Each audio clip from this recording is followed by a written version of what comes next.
Shalom semuanya. Yeremia 9 ayat 23 dan 24 berkata, "Beginilah firman Tuhan, janganlah orang bijaksana bermegah atas kebijaksanaannya. Janganlah orang kuat bermegah atas kekuatannya. Janganlah orang kaya bermegah atas kekayaannya. Namun siapa yang mau bermegah, baiklah ia bermegah atas hal ini, bahwa ia memahami dan mengenal aku, bahwa akulah Tuhan yang menunjukkan kasih setia, keadilan, dan kebenaran di bumi. Sungguh, semuanya itu kusukai." Demikianlah firman Tuhan. Ada berapa banyak di antara saudara yang mau menyenangkan hati Tuhan? Mari katakan bersama saya, menyenangkanmu, senangkanmu, hanya itu kerinduanku.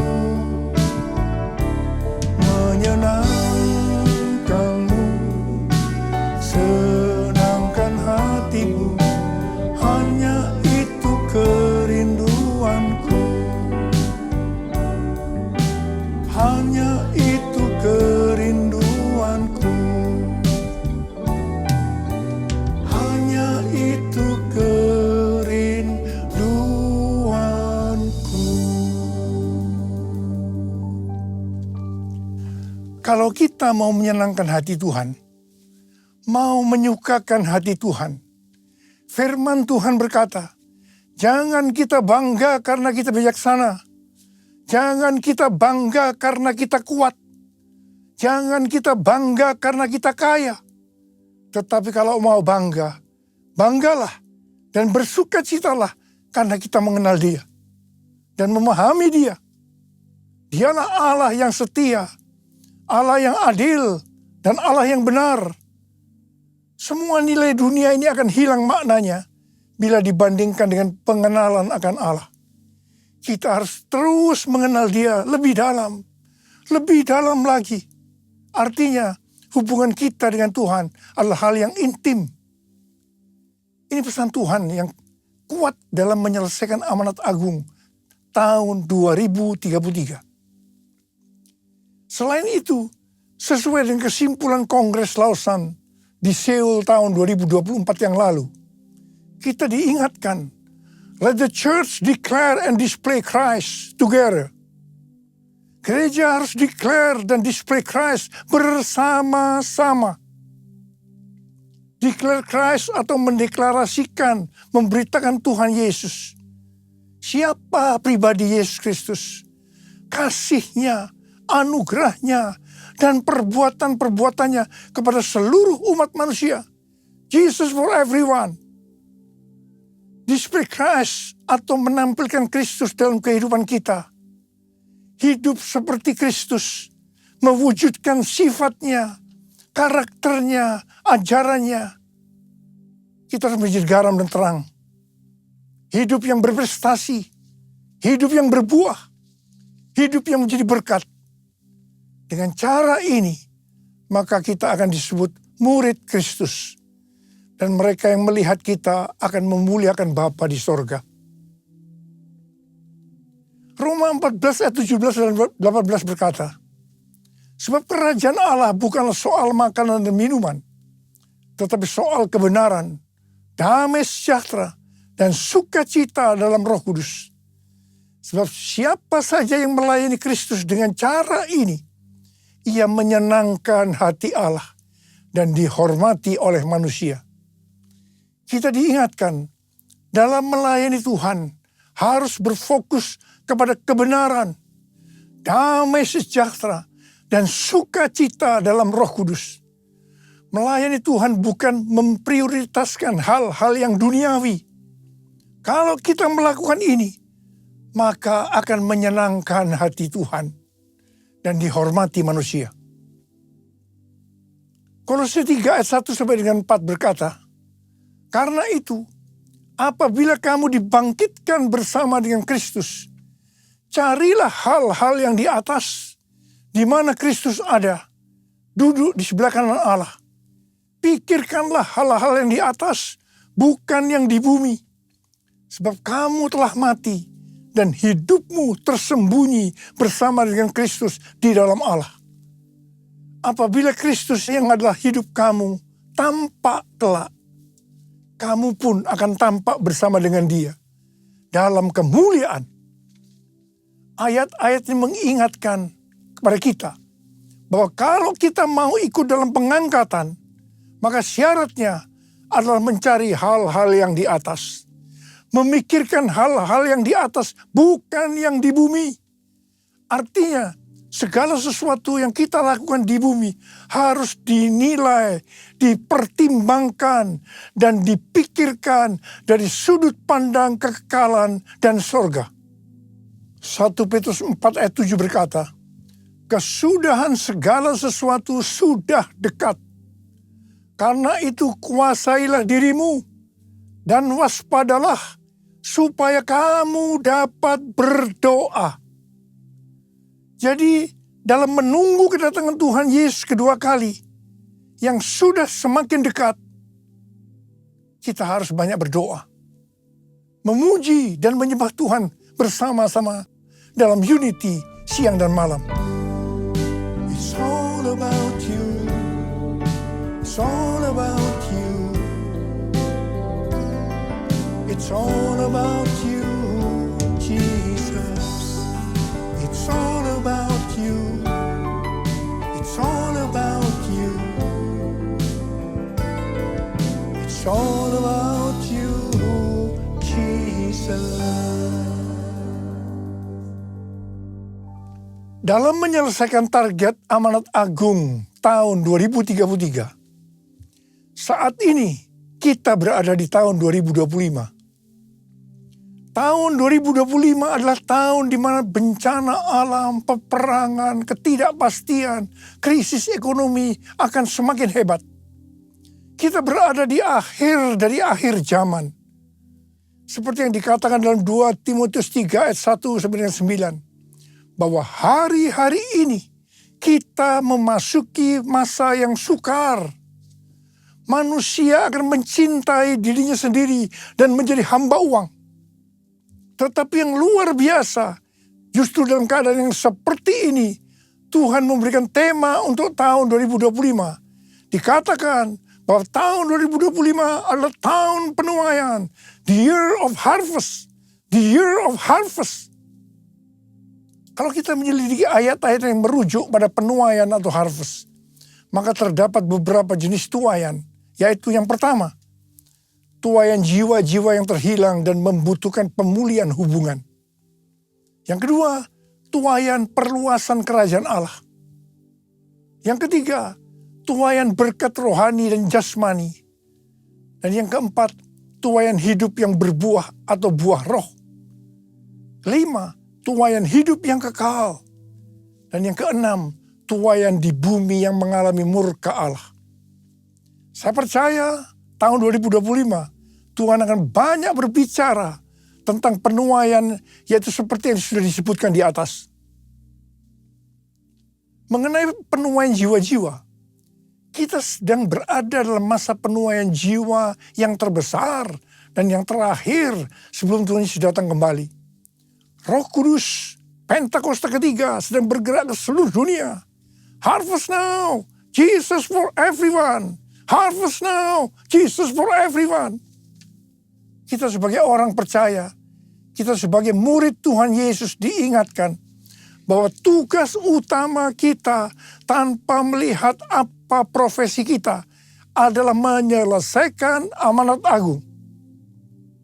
Hari-hari ini Tuhan selalu mengingatkan kepada kita tentang tahun 2033. Apa sebenarnya yang terjadi pada tahun 2033? Sebenarnya tahun 2033 adalah peringatan yang ke-2000 tahun kematian, kebangkitan, kenaikan Tuhan Yesus ke sorga. Tahun 2033 adalah peringatan yang ke-2000 tahun pencurahan Roh Kudus. Yang berarti hari ulang tahun gereja yang ke-2000 tahun. Tahun 2033 adalah peringatan yang ke-2000 tahun dilakukannya amanat agung. Tetapi pada hari-hari ini, justru Tuhan mengingatkan kepada gerejanya bahwa Pentakosta tahun 2033, setiap orang, everyone, mendapat kesempatan berjumpa secara autentik dengan Tuhan Yesus melalui kuasa dan hadirat Roh Kudus. Banyak organisasi-organisasi Kristen, aliran-aliran kekristenan yang bersepakat bahwa target untuk menyelesaikan amanat agung adalah tahun 2033. Matius 24 ayat 14 berkata, dan Injil kerajaan ini akan diberitakan di seluruh dunia menjadi kesaksian bagi semua bangsa. Sesudah itu barulah tiba kesudahannya. Ini adalah salah satu jawaban dari Tuhan Yesus kepada murid-muridnya ketika ditanya, apa tanda kedatanganmu dan tanda kesudahan dunia ini? Ayat ini bisa diartikan, kalau amanat agung sudah selesai, maka sesudah itu baru tiba kesudahannya. Baru setelah itu Tuhan Yesus datang kembali. Kata sesudah itu bisa 1 hari, 1 minggu, 1 bulan, 1 tahun, atau beberapa tahun, tidak ada seorang pun yang tahu. Yang jelas tidak akan lama. Karena Tuhan Yesus berkata, Aku datang segera. Jadi kalau target penyelesaian amanat agung tahun 2033, maka kita harus bersiap-siap karena waktunya sudah singkat. Saya tidak berkata bahwa Tuhan Yesus pasti datang tahun 2033. Ini tidak alkitabiah. Tetapi kalau berkata Tuhan Yesus bisa datang tahun 2033, ini alkitabiah. Karena Tuhan Yesus bisa datang sewaktu-waktu. Rick Warren yang juga percaya bahwa target penyelesaian amanat agung tahun 2033, pada tahun 2007 membentuk kelompok yang bernama Finishing the Task, menyelesaikan amanat agung. Ada 4 hal yang dia lakukan, yaitu yang disebut dengan 4B. B pertama, Bibles. Alkitab diterjemahkan ke semua bahasa. Yang kedua, believers. Memperlengkapi setiap orang percaya agar secara pribadi bisa bersaksi tentang Yesus. Yang ketiga, bodies of Christ. Mengajak gereja-gereja untuk menanam gereja di area yang belum ada gereja. Dan yang keempat, breakthrough prayer. Mengajak setiap orang percaya agar berdoa bagi mereka yang belum percaya. Ini aku, Tuhan, utuslah aku, sampai generasiku diselamatkan.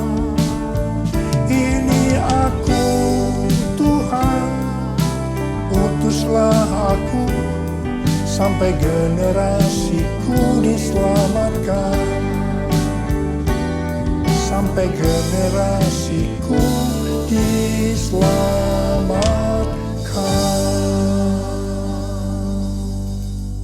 Selain penuaian jiwa-jiwa, maka tahun 2025 adalah tahun penuaian berkat secara materi. Haleluya! Kalau kita melihat kitab Nabi Hagai, maka di sini Tuhan berbicara melalui Nabi Hagai kepada Zerubabel bin Shealtiel, Bupati Yehuda, dan Yosua bin Yosadak, Imam Besar. Tuhan menegur bangsa Israel, karena selama ini mereka hanya sibuk membangun rumahnya sendiri. Tetapi rumah Tuhan tidak dibangun, dan tetap menjadi reruntuhan. Akibatnya, yang pertama, mereka menabur banyak, tetapi membawa pulang hasil sedikit. Mereka makan, tetapi tidak sampai kenyang. Mereka minum, tetapi tidak sampai puas. Mereka mendapat upah, tetapi tidak pernah cukup, karena seperti ditaruh dalam pundi-pundi yang berlubang. Banyak pengeluaran yang tidak terduga, seperti sakit, dicuri, dirampok, dan lain-lain. Memasuki tahun 2025, adakah di antara kita yang keadaannya sama seperti orang Israel pada waktu itu? Kalau kita mau mengalami penuaian berkat secara materi, maka kita harus melakukan seperti teguran Tuhan kepada bangsa Israel waktu itu. Mungkin selama ini kita hanya mementingkan rumah kita saja yang dibangun, sedangkan rumah Tuhan dibiarkan terbengkalai. Selama ini kita tidak membangun rumah Tuhan yang adalah tubuh kita. Yang kita bangun selama ini hanya kedagingan kita saja. Mari kita bertobat. Kita bangun kerohanian kita menjadi seperti gambar Yesus. Menjadi murid Tuhan Yesus. Menjadi pemenang. Saya percaya kita akan menuai berkat secara materi. Jiwaku terbuka untuk-Mu Tuhan. Selidiki, nyatakan segala perkara. Singkapkan semua yang terselubung, supaya ku layak di hadapan-Mu Tuhan. Ada pendapat dari sebagian orang bahwa persepuluhan sudah tidak relevan lagi untuk zaman ini. Alasannya, yang pertama, persepuluhan itu merupakan bagian dari hukum Taurat. Yang kedua, pada zaman anugerah sekarang ini, memberi untuk Tuhan tidak dibatasi persepuluhan saja. Tetapi kita bisa memberi lebih banyak, termasuk memberi seluruh hidup kita. Apakah pernyataan ini benar? Ini jawabannya. Kalau kita melihat dalam Alkitab tentang persepuluhan, maka akan didapatkan hal-hal sebagai berikut. Yang pertama, persepuluhan sudah ada sebelum zaman Taurat. Ini dilakukan oleh Abraham dengan memberi persepuluhan kepada Melkisedek, Raja Salem, sebagai gambaran memberi kepada Tuhan. Yang kedua, persepuluhan dalam hukum Taurat diberikan oleh umat Tuhan dari seluruh hasil benih yang tumbuh di ladang. Yang ketiga, persepuluhan pada masa setelah pembuangan ke Babel. Ketika umat Tuhan tidak setia terhadap perjanjian dengan Allah, maka Allah menegur mereka. Kalau mereka ingin sungguh-sungguh kembali kepadanya, maka mereka harus menunjukkan komitmen, yaitu dengan mempersembahkan persepuluhan dari berkat yang Tuhan berikan kepada mereka. Yang keempat, persepuluhan pada zaman Yesus. Di sini Tuhan Yesus mengkritik persepuluhan orang-orang Farisi.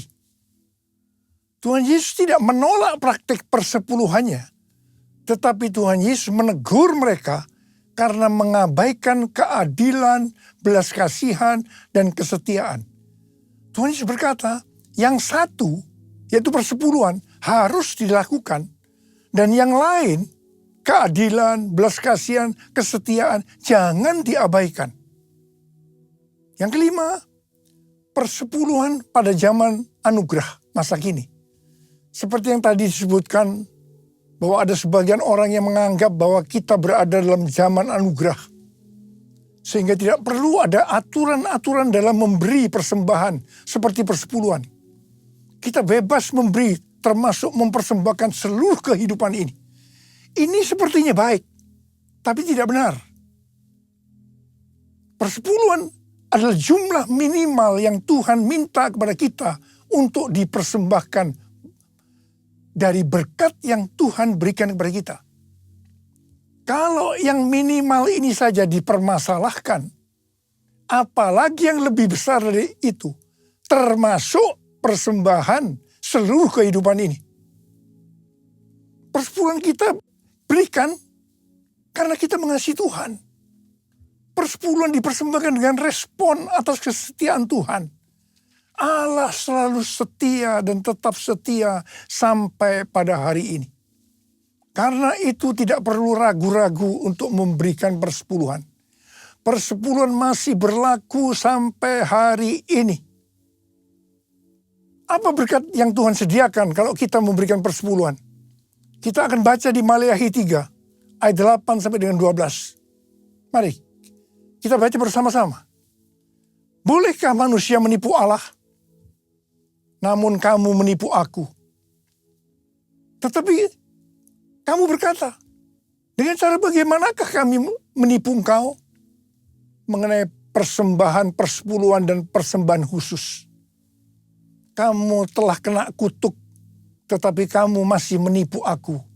Ya, kamu seluruh bangsa. Bawalah seluruh persembahan persepuluhan itu ke dalam rumah perbendaharaan, supaya ada persediaan makanan di rumahku. Dan ujilah aku, firman Tuhan semesta alam. Apakah aku tidak membukakan bagimu tingkap-tingkap langit dan mencurahkan berkat kepadamu sampai berkelimpahan. Aku akan menghardik bagimu belalang pelahap, supaya jangan dihabisinya hasil tanahmu, dan supaya jangan pohon anggur di padang tidak berbuah bagimu. Firman Tuhan semesta alam. Maka segala bangsa akan menyebut kamu berbahagia, sebab kamu ini akan menjadi negeri kesukaan. Firman Tuhan semesta alam. Saya mau berdoa buat saudara. Tahun 2025 adalah tahun penuaian berkat secara materi. Ada berapa banyak di antara saudara berkata amin? Saya percaya Tuhan. Angkat tangan saudara. Kita katakan bersama-sama. Aku percaya berkat-Mu atasku melimpah. Kebajikan, kemurahan selalu mengikutiku. Ku puji, ku sembah Kau Tuhan. Ku puji, ku sembah Kau Tuhan. Ku puji, ku sembah Kau Yesus.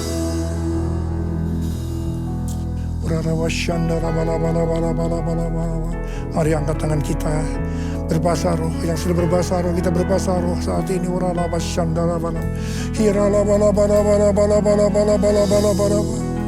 Tuhan berkati anak-anak-Mu Tuhan.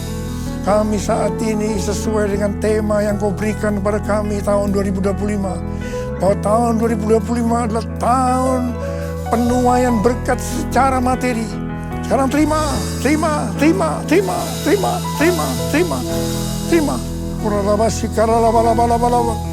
kasih Tuhan. Terima kasih. Berkat-Mu melimpah buat anak-anak-Mu. Berkat-Mu melimpah buat mereka. Terima kasih Tuhan. Dalam nama Yesus. Dalam nama Yesus. Haleluya. Amin.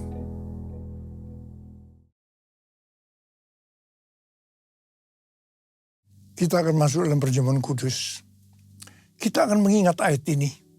Sebab setiap kali kamu makan roti ini dan minum cawan ini, kamu memberitakan kematian Tuhan sampai Ia datang. Perjamuan kudus adalah perjamuan Tuhan Yesus sendiri. Setiap kali kita masuk ke dalam perjamuan kudus, Tuhan Yesus selalu berkata, biarlah ini menjadi peringatan akan aku. Karena itu mari, arahkan hati kita kepada kebaikan Tuhan. Mari tundukkan kepala. Bapa, siapakah kami sebelum kami mengenal Engkau? Kami semua orang berdosa, upah dosa adalah maut, mati. Tapi Engkau yang tidak berdosa telah dijadikan dosa oleh karena kami. Engkau harus turun dari sorga mulia, mati ganti kami dengan penderitaan yang luar biasa. Sungguh kalau kami pikirkan betapa baiknya Engkau ya Aba. Engkau jadikan kami sebagai anak-anak-Mu. Engkau berkati, Engkau tuntun, Engkau bela, Engkau sembuhkan, Engkau hajar juga kalau kami salah Tuhan. Itu Engkau ya Aba, itu Engkau ya Aba. Terima kasih, terima kasih. Tuhan akan memberkati kita semua melalui perjamuan kudus. Tapi Tuhan mau kita makan dan minum dengan cara yang benar. Karena itu mari introspeksi. Lihat keadaan dirimu masing-masing. Jangan menyimpan dosa. Kalau ada dosa yang Tuhan ingatkan, langsung minta ampun. Ampuni kami. Ampuni saya Tuhan. Ampuni saya Tuhan. Ampuni saya. Ampuni. Kau melihat anak-anak-Mu Tuhan saat ini yang menyelesaikan segala sesuatu dengan Tuhan. Berkati, layakkan kami untuk masuk dalam perjamuan kudus. Terima kasih. Kami akan masuk dalam perjamuan kudus dengan hati penuh ucapan syukur dalam nama Yesus. Amin. Mari, angkat roti di tangan kanan kita tinggi-tinggi. Sebab apa yang telah kuteruskan kepadamu telah aku terima dari Tuhan. Yaitu bahwa Tuhan Yesus pada malam waktu ia diserahkan mengambil roti. Dan sesudah itu ia mengucap syukur atasnya. Dia memecah-mecahkannya dan berkata, inilah tubuhku yang diserahkan bagi kamu. Perbuatlah ini menjadi peringatan akan aku. Sudah dikasih Tuhan, bukankah roti yang kita pecah-pecahkan ini adalah persekutuan kita dengan tubuh Kristus. Mari kita makan dalam nama Yesus.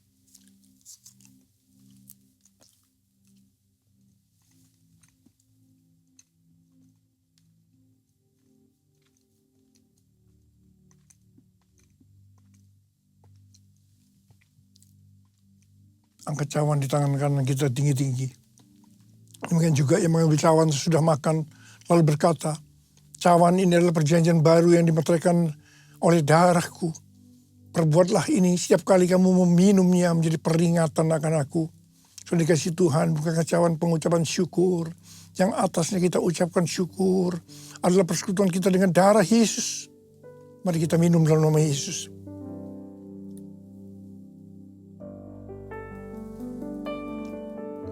Mari angkat tangan kita, ucapkan syukur. Terima kasih dengan suara, jangan diam. Tuhan terima kasih ya Tuhan. Terima kasih ya Tuhan, terima kasih ya Tuhan. Terima kasih ya Tuhan, terima kasih ya Tuhan. Berkat-Mu melimpah buat kami. Ya Tuhan, terima kasih Tuhan, terima kasih. Tuhan, Kau memberkati anak-anak-Mu, Kau melihat anak-anak-Mu. Kau saat ini Kau sedang menyembuhkan yang sakit, sedang membebaskan yang terikat, menghibur yang susah, menguatkan yang lemah, memberikan pengharapan-pengharapan yang baru bagi yang datang dengan keadaan putus pengharapan. Tuhan terima kasih, terima kasih. Terima kasih Yesusku, terima kasih Yesusku, puji syukur hanya bagi Tuhanku. Terima kasih Yesusku, terima kasih Yesusku, puji syukur hanya bagi Tuhanku. Terima kasih Yesusku, terima kasih Yesusku, puji syukur hanya bagi Tuhanku. Terima kasih Yesusku, terima kasih Yesusku, puji syukur hanya bagi Tuhanku. Puji syukur hanya bagi Tuhanku. Puji syukur hanya bagi